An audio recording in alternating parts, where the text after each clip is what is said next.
أعوذ بالله من الشيطان الرجيم. بسم الله الرحمن الرحيم.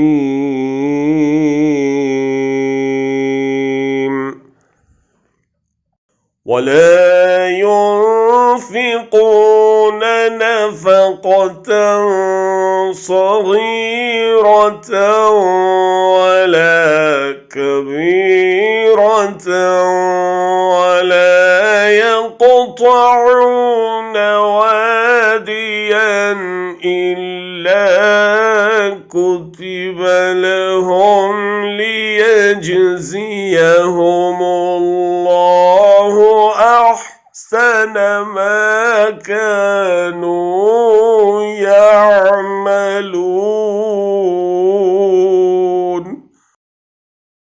इसी तरह यह भी कभी न होगा कि राह खुदा में थोड़ा या बहुत कोई खर्च वो उठाएं और सई और जिहाद में कोई वादी वो पार करें और उनके हक़ में उसे लिख न लिया जाए ताकि अल्लाह उनके इस अच्छे कारनामे का सिला उन्हें अता करे.